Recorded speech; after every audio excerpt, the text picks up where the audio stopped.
சமூக ஆர்வலரான அன்னை விஜி சரவணன் அவர்கள் கடந்த 4 ஆண்டுகளுக்கும் மேலாக ஸ்ரீவைகுண்டம் தொகுதி மற்றும் அதன் சுற்று வட்டார பகுதிகளில் உள்ள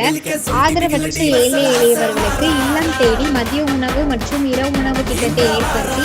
உணவு வழங்கி வருகிறார். இந்நிலையில் தமிழக வெற்றி கழகத்தின் 5 கொள்கை தலைவர்களுள் ஒருவரான சமூக ஆர்வலர் அஞ்சனை அம்மாளை கொள்கை தலைவராக அறிவித்ததன் ஏற்பார் தமிழக வெற்றி கழகத்துடன் இணைந்து தமிழக வெற்றி கழக தலைவர் தளபதி திரு விஜய் அவர்களின் ஆசையுடன் கழக பொதுச் செயலாளர் அண்ணன் ருசி ஆனந்த் அவர்களின் வழிகாட்டுதலின்படியும் 22/12/2025 அன்று 1287வது நாளாக ஏரல், உண்டியூர், ஸ்ரீவைகுண்டம், கோட்டைக்காடு, சிறுத்தொண்டநல்லூர் மற்றும் கீழமங்கலக்குறிச்சி அதன் சுற்று வட்டார பகுதிகளில் உள்ள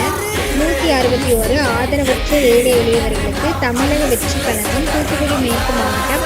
சமூக ஆர்வலரான அன்னை விஜி சரவணன் அவர்களின் சார்பில் மதிய உணவாக முட்டையுடன் கூடிய மீன் குழம்பு சாப்பாடு வழங்கப்பட்டது.